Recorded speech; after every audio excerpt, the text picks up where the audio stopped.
प्रिय विद्यार्थियों, BA द्वितीय वर्ष के पाठ्यक्रम में एक उपनिषद है जिसका नाम है कठोपनिषद। वह आप लोगों को अध्ययन करना है और उस उपनिषद में 2 वल्लियाँ हैं और प्रत्येक वल्ली में 3-3 अध्याय हैं। यह उपनिषद कृष्ण यजुर्वेद की कट शाखा से संबंधित उपनिषद है जिसे हम कठोपनिषद कहते हैं। कठोपनिषद में रतरूपक का उल्लेख हुआ, अग्निविद्या का उल्लेख हुआ है, ठीक है, और नचिकेतोपाख्यान का भी उल्लेख हुआ। यदि आपसे पूछे नचिकेतोपाख्यान का उल्लेख किस उपनिषद में हुआ तो उसका उत्तर आप बताएंगे कठोपनिषद में। इसी तरह से यदि आपसे पूछेगा अग्निविद्या का उल्लेख कहाँ हुआ है तो अग्निविद्या का जो उल्लेख है उसका भी वर्णन आपको कठोपनिषद में देखने को प्राप्त होता है। इसी तरह से अगर आपसे पूछेगा कि आत्मा का उल्लेख या रथरूपक का जो उल्लेख आया है वह किस उपनिषद में है तो उसका भी उत्तर होगा कठोपनिषद में, ठीक है।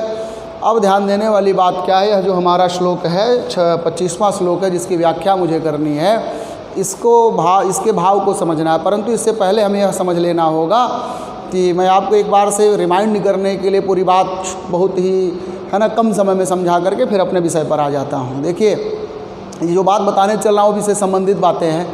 आप जैसे ही प्रथमाध्याय को पढ़ते हैं उसमें आपको मालूम चलता है कि वाजस्रवस नाम के ऋषि हैं, वो सर्ववेदसम ददो विश्वजित नामक यज्ञ करते हैं और विश्वजित नामक यज्ञ की विशेषता यह है उसमें सब कुछ दान करना होता है। सर्वमेधसम ददौ, सब कुछ दान करने वाला होता है। परंतु उन्होंने ऐसा नहीं किया, उन्होंने अपने पुत्र नचिकेता हेतु सारी वस्तुएं बचा ली, है ना, और क्या किया, जो व्यर्थ की वस्तुएं फिजूल की थी जिनको कोई नहीं पूछेगा वो सब बूढ़ी बूढ़ी गायें, ठीक है, जो सदा के लिए घास खा चुकी थी, सदा के लिए पानी पी चुकी थी और जिनके स्तनों सदा के लिए दूध को दुहा जा चुका था और जो प्रजनन शक्ति में बिल्कुल असमर्थ थी, ऐसी गायों को उठा करके दक्षिणा के रूप में प्रयोग कर रहे थे। दक्षिणा में गाय ही दी जाती थी क्योंकि प्राचीन काल में गाय ही मुद्रा थी, जिसके पास जितना अधिक गाय होती तो उसे उतना अधिक धनवान समझा जाता था।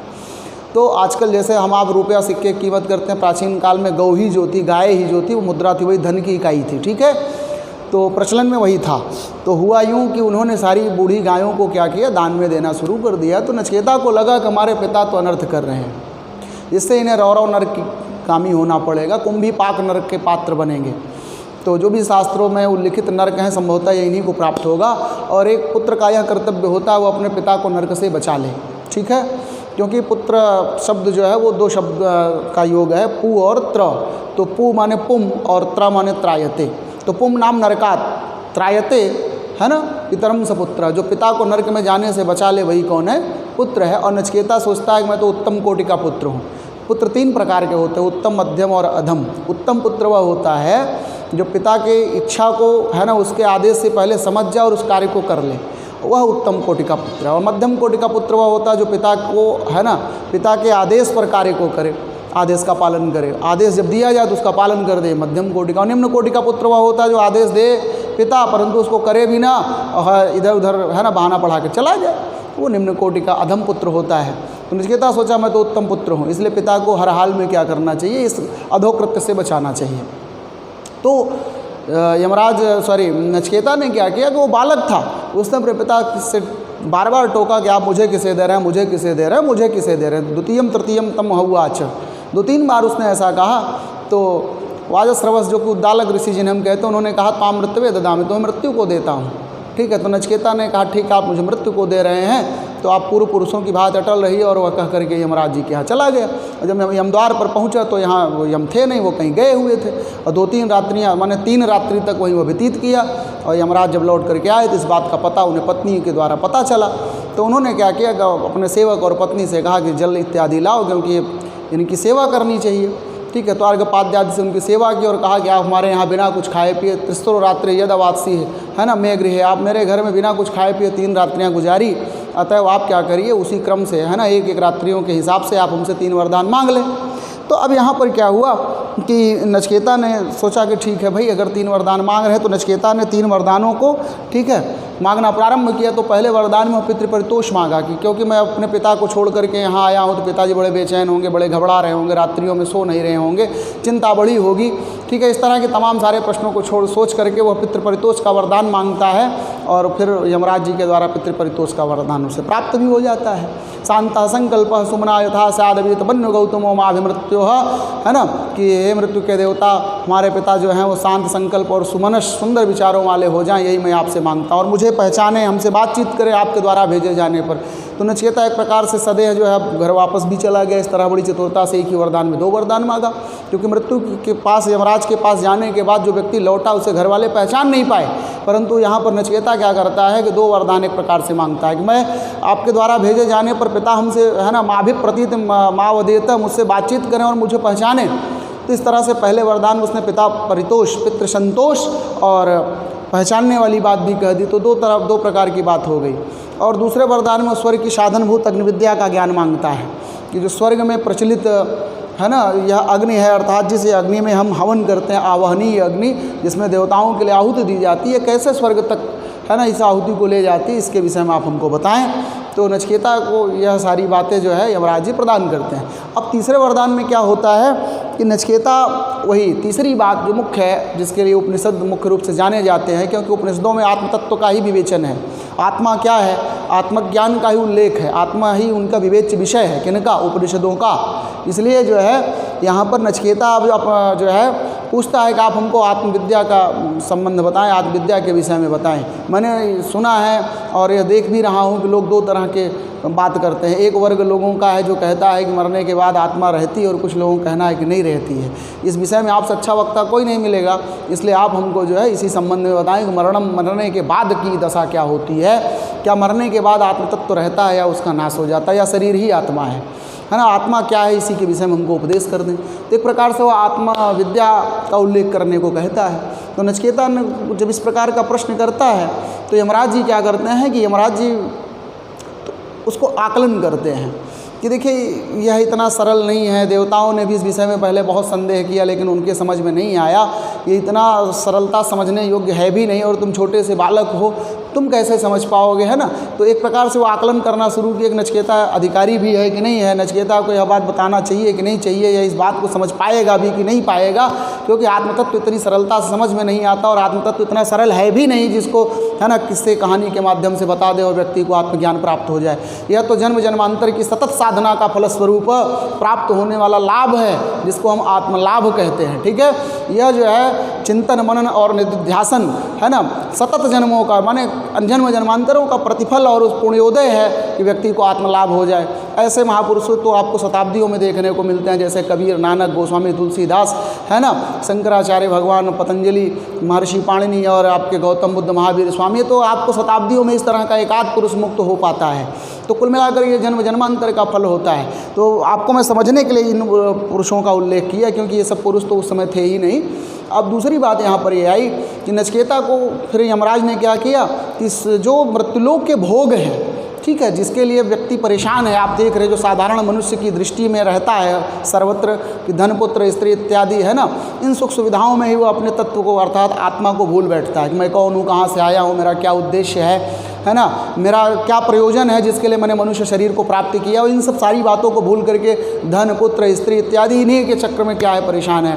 तो इस तरह से वे इसी बात को पुनः लागू करते हैं कि यमराज जी लागू करते हैं कि हे नचिकेता, आप हमसे जितना चाहो उतनी भूमि मांग लो, जितना आयु चाहो उतना मांग लो, शतायु सह पुत्र पौत्रान वृणीस्व, सैकड़ों वर्षों तक जीने वाले पुत्र पौत्रों को मांग लो, है ना, और भी जो तुम्हें सुख सुविधाएं चाहती हो, चित्तम वित्तम चिरजीविकाम च, खूब धन मांग लो और खूब अच्छी सी एक चिरजीविका माने जीवन जीने का स्थायी साधनों को मांग लो, और जितनी आयु चाहो उतना तुम जी लो। तो ये सारी प्रश्न जो है रखते हैं, लेकिन ये काम करो कि हमसे आत्मतत्व का उल्लेख करने के लिए विवश मत करो, ये सारे प्रश्न हमारे लिए हैं और हमें ही छोड़ दो। ठीक है, तो अब यमराज जी के द्वारा इन सारी बातों के कहे जाने पर भी नचिकेता कुछ नहीं बोला।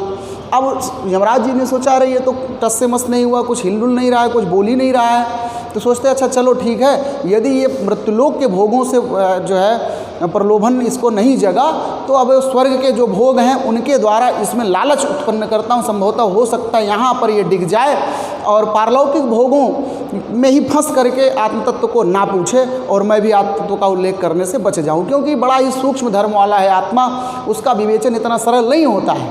अब समझ में आया? तो प्रिय विद्यार्थियों, यहाँ पर क्या है कि आप ध्यान रखेंगे इस श्लोक को कि यहाँ पर पारलौकिक भोगों का उल्लेख करते हुए यमराज जी नचिकेता से कह रहे हैं, क्या कह रहे हैं?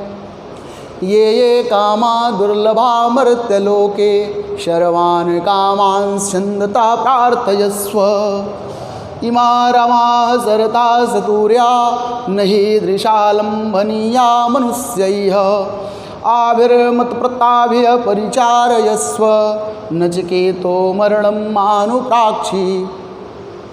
ये कामा मर्त्यलोके दुर्लभा, कहा कि हे नचिकेता, ये कामा मर्त्यलोके दुर्लभा, ये कामा अर्थात जो भोग, यहाँ काम का अर्थ इच्छा, इच्छा से अर्थात भोग से ले लीजिएगा। बोले ये मर्त्यलोक, ये कामा माने जो भोग मर्त्यलोके दुर्लभा, मृत्युलोक में सर्वथा दुर्लभ है। जिन भोगों को मृत्युलोक के प्राणी को प्राप्त ही नहीं करते हैं, चाहे जितना प्रयास कर लें उन्हें उस तरह के भोग मिल ही नहीं सकते हैं, यह स्वभाव है। तो बोले ये कामा मर्त्यलोके दुर्लभा, जो काम माने भोग मृत्युलोके दुर्लभा, मृत्युलोक में सब प्रकार से दुर्लभ है ना। सर्वान कामान, उन समस्त भोगों को छंदतः प्रार्थयस्तु, इच्छा अनुसार मांग लो। अब यहाँ पर ये बात आई कि जो भोग मृत्युलोक में है ही नहीं है, उन भोगों को तुम छंदतः प्रार्थयस्व, इच्छा अनुसार मांग लो। और फिर इशारा कर दिए कि अच्छा तुम्हें अगर नहीं समझ में आ रहा होगा, तुमने स्वर्ग नहीं देखा है, आज पहली बार स्वर्ग देख रहे हो, तो ये जो तुम्हें सामने दिखाई पड़ रहे हैं सारे भोगों को तुम ले जाओ, है ना, इनके मालिक बन जाओ, इनसे क्या कराओ, सेवा कराओ। तो एक प्रकार से खुल करके बोलने के लिए कह रहे हैं कि हे नचिकेता, इमा रमा सरथा सतूर्या, इमा माने ये, रामा माने रमणीया, रमणीया माने रंभा उर्वशी मेनका इत्यादि जो ये अप्सराएँ हैं, इनको आप ले जाओ। सरथा रथ, है ना, और ये जो सजे हुए वाहन और रथ आपको दिखाई दे रहे हैं, इन समस्त वाहनों को ले जाओ, स्वर्ग के वाहन को लो, है ना, इन वाहनों को, और सतूर्य माने वाद्य यंत्रों को, और ये जो बाजे गाजे नगाड़े आपको दिख रहे हैं, है ना, जो मृत्युलोक से सब प्रकार से दुर्लभ हैं, एकदम हट करके हैं, इन समस्त सतूर्या माने वाद्य यंत्र, तो ये स्वर्ग की अप्सराएँ, ठीक है, ये रथ वाहन, है ना, हाथी घोड़े इत्यादि जो आपको वाहन दिख रहे हैं स्वर्ग के वे, और सतूर्या, और ये जो वाद्य यंत्र इत्यादि हैं उनको, तथा बोले न ही दृशालम्भनीया मनुष्यैः, बोले ये दृशा माने इस प्रकार का जो सुख है वो मनुष्यैः न लम्भनीया, वो मृत्युलोक के मनुष्यों को नहीं प्राप्त होने योग्य है। ये जो तुम्हें स्वर्ग के भोग दिख रहे हैं, ये सारे के सारे भोग मृत्युलोक के प्राणियों के लिए न लम्भनीया, प्राप्त होने योग्य नहीं है। मत प्रत्ताभि, मत प्रत्ताभि अर्थात मेरे द्वारा प्रदान किए जाने पर, आभि माने इनके द्वारा अर्थात ये जो स्वर्ग की अप्सराएँ हैं और जो स्वर्ग के वाहन हैं और ये जो वाद्ययंत्र इत्यादि हैं, इनको, है ना, मत प्रत्ताभि मेरे द्वारा प्रदान करने पर, आभि इनके द्वारा, परिचारयस्व माने तुम क्या कराओ, इनसे सेवा कराओ, इनके स्वामी बन जाओ, इनका इच्छानुसार उपभोग करो। नचिकेता, हे नचिकेता, मरणम मानुप्राक्षी, मरणम माने मृत्यु, मानुप्राक्षी मत पूछो, अर्थात मरने के बाद क्या होता है, ठीक है, मृत्यु के बाद जीव की क्या गति है, मरने के बाद जीव कहाँ जाता है, तो इस प्रश्न का जो उत्तर तुम मुझसे पूछ रहे हो ये मुझसे मत पूछो। मरणम मानुप्राक्षी, मृत्यु से संबंधित जो भी बातें हैं तो वे हमसे मत पूछो, ठीक है, अर्थात एक प्रकार से आत्मतत्व संबंधी जो बात तुम मुझसे पूछ रहे हो उसे आप मत पूछिए, ठीक है। और बाकी ये जितनी भी मैंने आपको स्वर्ग के भोग बताए, इन समस्त भोगों को तुम हमसे क्या करो, मांग लो, और मांग क्या लो, मैं तुम्हें प्रदान कर देता हूँ, और इन्हें ले जाओ, इनसे तुम सेवा कराओ और जो है जितना चाहो इतना इनका उपभोग करो, परंतु हे नचिकेता, हमसे मृत्यु अर्थात मरने के बाद जीव की क्या गति है, ठीक है, अर्थात आत्मा का क्या होता है, आत्मविज्ञान के विषय में हमसे मत पूछो, ठीक है। अब आगे जो है नचिकेता उत्तर रूप में क्या कहता है, वह जो श्लोक होगा वह 26वां श्लोक, 26वां मंत्र है। तो 26वें मंत्र में नचिकेता इन्हीं समस्त प्रश्नों का उत्तर देते हुए कहता है, क्या कह रहा है, तो आइए अब 26वें मंत्र पर हम आप विचार करते हैं।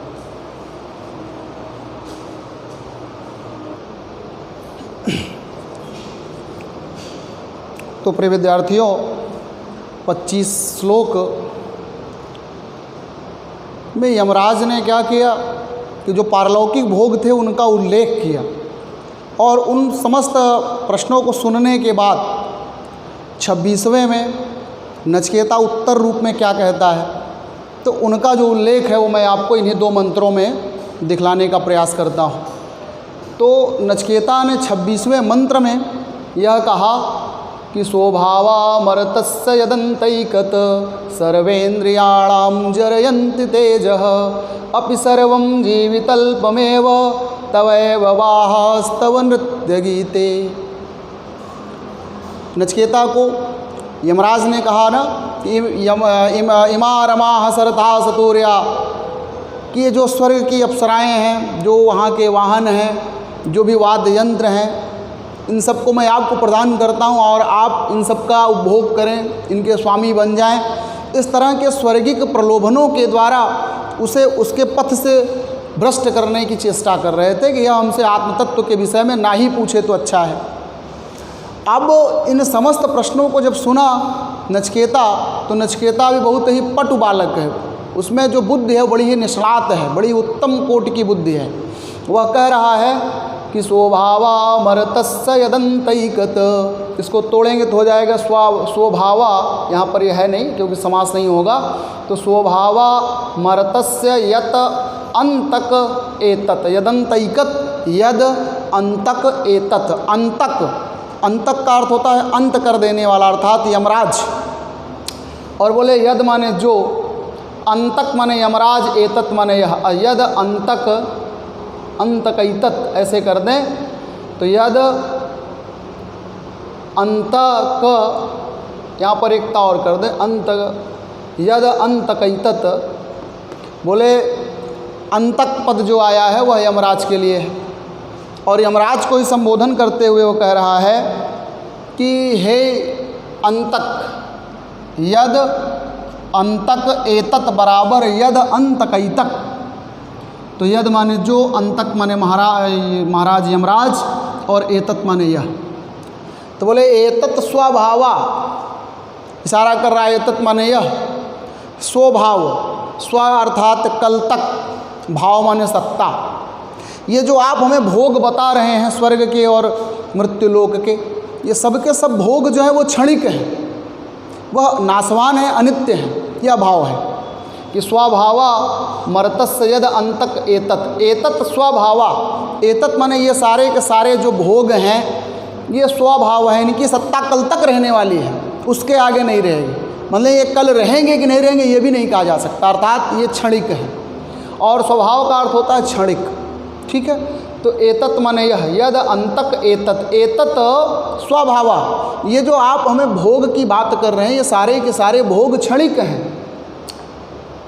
एतत माने यह, अंतक माने यमराज, हे अंत कर देने वाले अर्थात यमराज, हे महोदय एतत स्वभाव, एतत यह जो भोग आप बता रहे हैं ये सब के सब क्षणिक हैं। और मर्तस्य, मर्तस्य माने मरण धर्मा, अर्थात मनुष्य के सर्वेन्द्रियाणाम, समस्त इंद्रियों के, तेजः माने तेज को, जरयंती माने नष्ट करने वाले हैं। एक तो कमी इसमें यह है कि ये सारे के सारे जो भोग हैं ये क्षणिक हैं, और दूसरी बात यह है कि मर्तस्य माने ये मरण धर्मा, अर्थात मरने वाले, अर्थात मृत्युगामी होने वाले मनुष्यों के, सर्वेन्द्रियाणाम समस्त इंद्रियों के, तेजः माने तेज को, चमक को, जरयंती माने ये क्या करते हैं, नष्ट कर देते हैं। भाव यह है कि ये जो भोग हैं इनका हम जितना अधिक उपभोग करेंगे उतनी जल्दी हमारी इंद्रियां नष्ट हो जाएंगी। जैसे कोई व्यक्ति दिन रात है ना अपने आँख को चित्रों से संपर्क में लगाए रखेगा तो उसके आँख की रोशनी जो है जल्दी समाप्त हो जाएगी। एक प्रकार से उसने रूप का उपभोग किया, तो रूप का उपभोग करने से जितने ज़्यादा रूप का उपभोग करेगा उतनी जल्दी उसके नेत्रों की रोशनी जो है वो चली जाती है। इसी तरह से कान जो है उसको दिन रात यदि हम क्या करें, ठीक है, गानों को या किसी चीज़ को सुनते रहें, कान को हम दिन रात क्या करें, है ना, श्रवण नाम का माने जो सुनने वाला जो भोग है उसको अगर हम भोगते रहेंगे तो हमारा ये जो कान है जल्दी खराब हो जाएगा। इसी तरह से जो अन्य जो भोग हैं, जैसे मान लीजिए रसगोलकम, रसगुल्ला बहुत ही अच्छा है, परंतु यदि उसको हम बहुत ज़्यादा खाते रहेंगे तो जो खाने वाला अंग होगा वही अंग ही खराब हो जाएगा, वह कार्य करना बंद कर देगा। अब समझ में आई बात को? तो यही बात जो है नचिकेता कह रहा है। इससे अभी सिद्ध हो रहा है नचिकेता कितना निष्णात बालक है, कितना पटु शिष्य है। तो नचिकेता कहता है कि हे यमराज, ये मर्तस्य माने मनुष्य के एतत् स्वभाव, ये सारे भोग जो हैं ये सर्वेंद्रियाणाम, समस्त इंद्रियों के, इंद्रियां कितनी हैं तो 5 कर्मेंद्रिय, 5 ज्ञानेंद्रिय, एक और आपका क्या है मन, एकादश इंद्रिय, जो 5 ज्ञानेंद्रियां, 5 कर्मेंद्रियां और एक क्या है मन। ज्ञानेंद्रियां किसे कहते हैं तो श्रौत, त्वक, चक्षु, जिह्वा और घ्राण, ये क्या हैं, ये ज्ञानेंद्रियां हैं। और वाक, पाणि, पाद, पायु और उपस्थ, ये क्या हैं, कर्मेंद्रियां हैं। और एक उभय इंद्रिय है जिसको हम क्या कहते हैं, मन कहते हैं। ठीक है, इस तरह से जीवात्मा के पास एकादश इंद्रियां, इंद्रियां कितनी होती हैं, एकादश। इंद्री का शाब्दिक अर्थ होता है साधन, जैसे जिसको हम संसार में क्या कहते हैं, उपकरण कहते हैं, साधन कहते हैं, उसी को शास्त्र में यहाँ पर इंद्रियां कहा गया। तो ज्ञानेंद्रिय, इसका मतलब ज्ञान का साधन, जो हमें सिर्फ ज्ञान प्रदान करेंगी उसे हम ज्ञानेंद्रिय कहेंगे। जैसे आँख है, आँख से कोई काम नहीं होता, उससे हम पानी नहीं उठा सकते हैं ना, उससे हम कोई काम नहीं कर सकते हैं, तो वो सिर्फ ज्ञान का साधन है। आँख से हम क्या करते हैं, अच्छे बुरे रूप का ज्ञान करते हैं, तो जो सप्तविध रूप है उसका ज्ञान करते हैं, इसलिए ज्ञानेंद्रिय। कान से हम क्या करते हैं, है ना, अच्छे बुरे शब्दों का ज्ञान करते हैं, इसलिए ज्ञानेंद्रिय है। तो जिस इंद्रिय से हमें ज्ञान प्राप्त होगा उसे ज्ञानेंद्रिय कहेंगे। और जिससे हम कर्म करते हैं वो क्या है, कर्मेंद्रिय, जैसे हाथ पैर इत्यादि, ये क्या है, कर्मेंद्रियां हैं। एक आपका क्या है, मन है। तो बोले ये समस्त इंद्रियों के तेज को क्या करते हैं, नष्ट कर देते हैं। तो आप हमें ये जो भोग आप बताए, ये वाहन जो आप हमें बताए और जो वाद्य यंत्र इत्यादि बताए, इनकी सबसे बड़ी कमी तो यह है कि एक तो ये क्षणिक है, ये नष्ट होने वाले हैं, इनको नष्ट होना ही है, इनका स्वभाव ही है नष्ट होना। और दूसरी बात इसमें जो कमी के रूप में है वह यह है कि मर्तस्य माने मृत्युगामी, अर्थात मरने वाले, अर्थात मनुष्य के सर्वेंद्रियाणाम, समस्त इंद्रियों के तेजः जरयन्ति, तेज को नष्ट कर देते हैं। व्यक्ति जब इन भोगों का उपभोग करने लगता है तो उसकी इंद्रियों का सामर्थ्य जो है वो घटने लगता है। ठीक है, उसकी इंद्रियों का जो सामर्थ्य है वह सामर्थ्य धीरे धीरे क्षय होने लगता है, नष्ट होने लगता है, नाश होने लगता है। अपि सर्वम जीवितम अल्पमेव, फिर आगे कह रहा है अपि सर्वम, सर्वम और सर्वम जीवितम, सर्वम जीवितम माने सारा का सारा जीवन, बहुत बड़ी आयु भी अगर आपको प्राप्त हो जाए तब पर भी अल्पम एव, ये थोड़ी ही लगती है। माने कितना विशाल आयु आपको प्राप्त हो जाए, इतने पर भी ये जो आयु है वो अल्पम एव, वो थोड़ी ही है। इसलिए तवैव वाहा तव नृत्य गीते, तव एव, तुम्हें ही मुबारक हो, आप ही को प्राप्त रहे, आप ही के पास पड़ा रहे। क्या बोले, वाहा माने ये वाहन, ये जो आप हमको रथ वाहन अप्सराएं इत्यादियों का प्रलोभन दे रहे हैं, ये सारे के सारे भोग का उपभोग आप ही करिए, ये आप ही को मुबारक हो। तव नृत्य गीते, तव माने तुम्हें ही मुबारक हो, ये नृत्य गीत इत्यादि और ये नृत्य गीत के साधन। तो यहाँ पर यह क्या हुआ कि एक प्रकार से नचिकेता बड़ी चालाकी से बच निकला। कहा कि हे यमराज, ये सारे के सारे जो साधन आप हमें प्रदान कर रहे हैं सब आप ही को मुबारक हो, इन सबका उपभोग आप ही करिए। ठीक है, तो प्रिय विद्यार्थियों यहाँ पर क्या है कि नचिकेता को जो प्रलोभन दिया गया, नचिकेता उसी प्रलोभनों का उत्तर देते हुए यह कहा कि हे यंतक, हे महाराज, एतत् स्वभावा, ये जो भोग हैं ये कल तक ही, ये नाशवान है, ये कल तक ही इनकी सत्ता रहेगी और ये मनुष्य के समस्त इंद्रियों के तेज को नष्ट करने वाले होते हैं। साथ ही सारा का सारा जीवन जो है वो बहुत ही छोटा होता है। इसलिए तवै वाहा तव नृत्य गीते, ये वाहन इत्यादि आप ही को मुबारक हो, आप ही के पास पड़े रहें, और ये नृत्य गीत इत्यादि भी आप ही को मुबारक हो, आप तक पड़ा रहे। ये हमें नहीं चाहिए, हमें तो बस वही वरदान चाहिए, आत्मतत्व का, आत्मविद्या का उल्लेख करिए, आत्मा के विषय में बताइए आत्मा क्या है। बात आपकी समझ में आ गई। तो आगे जो है इसी तरह से फिर आगे कह रहा है कौन, नचिकेता। अभी अब देखिए ये तो स्वर्ग की बात हो गई, अब वो लौकिक बात कर रहा है, जो उसको कहा गया ना कि खूब धन ले लो, ठीक है, तुम सम्राट बन जाओ, पूरी धरती पूरी वसुधा तुम ले लो, जितना चाहो उतना जी लो। तो ये सारी बातों का उत्तर अब आगे कह रहा है। कह क्या रहा है कि न वित्तेन तर्पणीयो मनुष्यो लप्स्यामहे वित्तम अद्राक्ष्म चेतत्वा जीविष्यामो यावदिष्यसि त्वं वरस्तु मे वर्णीयः सैव। अब नचिकेता क्या कहता है कि न वित्तेन तर्पणीयो मनुष्यः, वित्तेन तर्पणीयो मनुष्य, वित्तेन न तर्पणीयो, मनुष्य को आप समझने की कोशिश करिए, बड़ी ऊंची बात कहता है। कहता है मनुष्य माने मनुष्य जो है वो वित्तेन न तर्पणीयो, वित्त से तृप्त नहीं होता है, धन से उसे संतुष्ट नहीं किया जा सकता है। मनुष्य को कितना भी धन दे दिया जाए वह उसे संतुष्ट नहीं होगा। तो बोले क्या कि मनुष्यो वित्तेन न तर्पणीयो, तो न वित्तेन तर्पणीयो मनुष्यो लप्स्यामहे वित्तम अद्राक्ष चेत तुम। कहा कि वित्तेन माने धन से मनुष्यो न तर्पणीयो, मनुष्य को संतुष्ट ही नहीं किया जा सकता है। आप हमें कह रहे हैं ना कि आप जितना चाहो उतना धन ले लो, तो आप चाहे जितना आप चाहें उतना धन दे लें, लेकिन अगर यदि मैं मनुष्य के स्वभाव का हूँ तो मैं धन से संतुष्ट होने वाला ही नहीं हूँ।